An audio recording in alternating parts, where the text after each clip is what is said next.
Good morning, Knicks Nation. Today is Wednesday. It is the 19th day of October 2022, and it's a special day because today is the first game of the 2022-2023 season for our New York Knicks. I hope that this Wednesday finds you safe and healthy, and that your family is also safe and healthy, and that the needs of you and your family in terms of food and shelter and clothing as well as health are being met today. Blessings upon those that work in the healthcare field and the first responders who are every day trying to save lives, and those that pick up garbage for us to keep streets and sidewalks, highways and parks clean, and those that make deliveries for our convenience. Double blessings on the men and women that are trying to rescue and deliver the teenagers and the children who are the victims of child molestation and pedophilia. Also, the victims of pornography and child pornography, the victims of prostitution and child prostitution, of human trafficking and sex slavery, and double curses on the perpetrators, the profiteers, and those perverts who are trafficking in this human misery. Finally, blessings upon the homeless. There are nearly 600,000 men, women, and children on the streets of the United States of America and millions around the world in similar or worse conditions, and blessings upon them, for theirs is the kingdom. Quentin Grimes. So, Quentin Grimes, as we know, drafted 25th overall pick for the New York Knicks in 2021. Sought after by Tom Thibodeau. Somebody Tom Thibodeau reportedly pushed hard for the Knicks to obtain. The Knicks traded down and got him out of the University of Houston. Come out of University of Kansas at first as a highly touted freshman. Didn't pan out there. Went to Calvin Sampson at Houston and learned the game of basketball the right way. And he starting at the two-guard position. A strong defender, a strong rebounder from the two-guard position, and a very capable shooter, high-level shooter. Last year, we know he started off strong for the Knicks, played well in Summer League. In his spot minutes, played well for Tom Thibodeau until he hurt his knee. Got some starting opportunities because of COVID, and he did play well, and he got some starting opportunities, but he hurt his knee. So then bigger things were expected of him for a number of reasons. Obviously, the things I just mentioned, including the most important thing, in my view, that Tom Thibodeau pushed for him and put him in the rotation as a rookie. So we're expecting bigger things this year. He was to challenge Evan Fournier for the two-guard spot. As we now know, that's official because they asked him about it, and it was supposed to be a battle between Fournier and Grimes for the two-guard spot. But after having a very good summer league again this year, he had what we first heard was a sore foot, mild soreness in his left foot. That caused him to miss 1, then 2, then 3 preseason games. Okay? This mild soreness has now lingered. Historically speaking, the New York Knicks as an organization, one of the consistencies for the New York Knicks, going back to the beginning, has been the secrecy by which they report injuries. They've always had top-notch, internal medical staff, because they're in New York. They could always afford the best. They always had the best, top-notch, and they're in New York. And so they always had top-notch medical staff, medical facilities, so on and so forth. The hospitals that they use are top-notch, specialists top-notch. But they've always been secretive.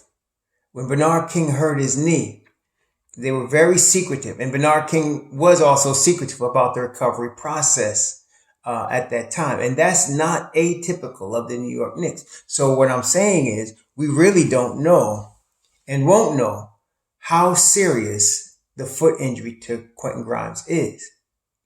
I like the fact that they do that, even though it's frustrating, again, because this is New York. This is not Oklahoma City. This is not Phoenix. This is not Dallas. This is not LA. This is New York. And everything gets blown out of proportion one way or the other. everything. Okay. And so it puts added pressure on players and organization and coaches and executives in New York. It makes it difficult in all the 3-4 sports: hockey, football, baseball, and of course basketball. It's very high level stress, high level pressure in New York. So tactics like this, or like controlling what media comes into their press conferences, I'm not complaining. Being from New York, you should understand that. If you're not from New York and you just moved there, or you're not from New York, then you won't get it. But if you're from New York and you grew up there, you know anything about New York, you should understand this. Okay. So they're not into getting out a lot of information, not more than they need to. But judging by how much time Quentin Grimes has missed, and he's going to miss the game tonight. It's official now. He's out. We can make one of two assessments here. There's only two. Either they are being extremely cautious and they want to wait. This is the official line too, that they want to wait until he's completely pain-free, that he goes through all the protocols and the next day doesn't have soreness in the foot before they let him return. Or this is worse than they're letting on. Okay. And if it's the first thing, if they just want to make sure he's not feeling any soreness after he goes through the protocols, then you know what? He should miss this game and he should miss Friday's game. He should miss both, because this way he gets a chance to take his time, heal. He's a young man. He's 22, gets a chance to take his time, heal properly, come back strong. Okay. It may take him it's going to, regardless, take him some time to get his timing back. It's going to take him time to do that. He can do some, some exercise, non-contact exercise, non-impact exercise, like a elliptical or something. He could do stuff like that, but he's a pro level athlete, so he's going to need to actually be on the floor. But it's better to let him sit a game, 2 games even, 3 games even, to make sure he can come back strong and for the season, because we're going to need him in an 82-game season. So there's no rush for him to come back. And one of the reasons there's no rush for him to come back is because we do have a Cam Reddish. We do have a Deuce McBride. We are deep. Okay? We're deep. Now, if Cam was to get hurt right now, that would put some pressure on the Knicks. That would put some pressure on it, because now you're short on the wing. Okay? This dude's feet would see minutes. Okay? And he's not the greatest defender in earth. He's a shooter, but he can't defend. You're going to have a Fournier with Fournier 2.0. Okay? That would be difficult. All right? I would expect Deuce to see more minutes, especially against a Ja Morant. But see, I'm not the coach, so I can't tell. But if it was me, I would put more Deuce out there today in the 3-guard lineup with Quick, D-Rose, and Deuce to guard Morant. I would do that, because Deuce is the dude that you want on a guy like Morant. But that's Tom Thibodeau. Now, of course, we don't have Grimes. Grimes is the real guy you went on him, size-wise and all that. But you're going to see RJ Barrett probably guarding him a lot. It's going to be a team thing. Obviously, they're going to try to funnel him into areas where he's going to be less effective, try to force him to make tougher shots, try to keep him out of the paint. And that's the key thing here, which is going to be very difficult to do. He's an all NBA, all-star young player, not even in his prime yet. He's a force. He's one of those dudes. So, you can try to stop him from getting in the paint. He's going to get in there, but you're trying to minimize it and you're trying to make it difficult. You want to have a point of attack where you're trying to make that difficult so you can protect Mitchell Robinson from getting in foul trouble, having to play against his man, which is Steven Adams and Ja Morant. By the way, no joke. From my observation, Steven Adams is Mitchell Robinson's kryptonite. Always been that way. Always been that way. He's had a hard time with Steven Adams. I think it's the strength, the brute strength and toughness of Steven Adams gives Mitch Rob tough time. So I don't know how Mitch Rob, he can deal with every other center in the NBA. Even Embiid, he plays better than he plays against Steven Adams. So this is going to be difficult in that regard. The Knicks may want, and this is why I'm thinking about a 3-guard lineup, they may want to go small here, because if they run Obi, Hartenstein, and then the three guards, and Thibodeau liked that lineup at different points in the preseason, this would be a good game to bring that out, because you may not be able to deal with them brute strength to brute strength, but you can run. Okay, and they could run too, so that's what makes them a good team. They could do that too. But I think our best chance might be in terms of guarding Morant, in terms of having at least a chance to win this game on the road. I think that might be something you want to do. I mean, that's a second unit, but we'll see how Tibbs plays this. But Grimes he may be more injured than they're letting on. We'll find out eventually. But I wouldn't be surprised if he not only missed tonight's game, but he missed, I think it's Detroit they play next. If he missed Detroit as well because of this foot issue. And like I said, I would wait until Monday when they play Orlando. I would let him get practice time in. Make sure the foot is healed, that he's not feeling any pain the next day when he works out. No soreness at all. I would give him this whole week. Let's not pressure him to come back. Because I said, as long as we got Cam Reddish, we got RJ, Cam, and IQ is really a two guard. So you got IQ, Evan Fournier, RJ, and you got Cam that could play on the wing. So I wouldn't force Grimes back too soon. I wouldn't worry about that too much. It's not, even though, we need him.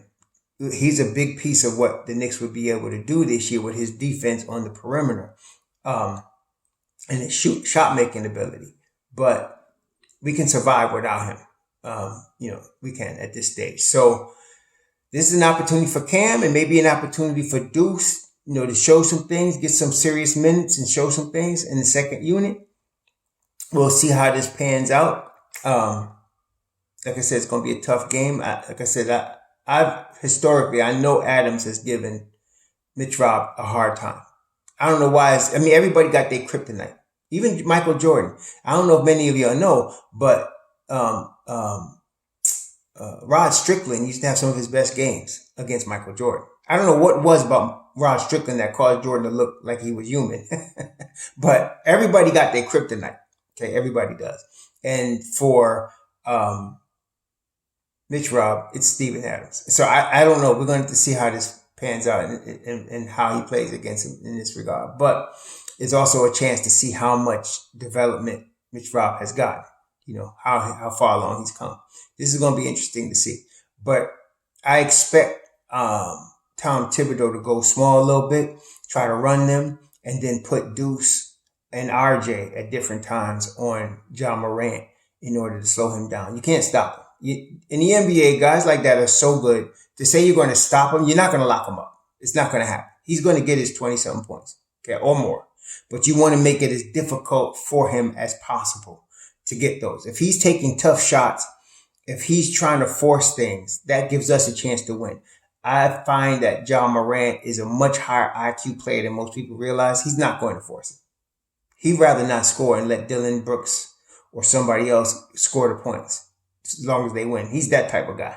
So this is going to be a difficult game. But as far as Grimes, I'm hoping it's that they just really want to be cautious and let him sit this game. Like I said, I'd let him miss the Detroit game too, to make sure that he's healthy, to make sure that he's 100%, that he doesn't come back in this soreness. He got to miss more games later on. If this keeps lingering, this could be a problem on many levels. It could be a problem on many levels. So we'll see. We'll see how this works out. I don't want to make a prediction and try to be a prophet so I can be right and say he's injury prone like some of y'all going to do. But let's just see how it works out. He'll miss tonight. Like I said, I'd like him to miss Friday just to make sure that he's healthy. But we'll see what happens and how this works out. Meantime, we're all going to be on it tonight watching the Knicks. I'm going to be doing my Bible study at 6:45, so I'm probably going to come a little late to the game, but I'll be there, and then I'll review the whole game after anyway. So anyway, y'all be safe out there. Enjoy the game tonight. Shalom.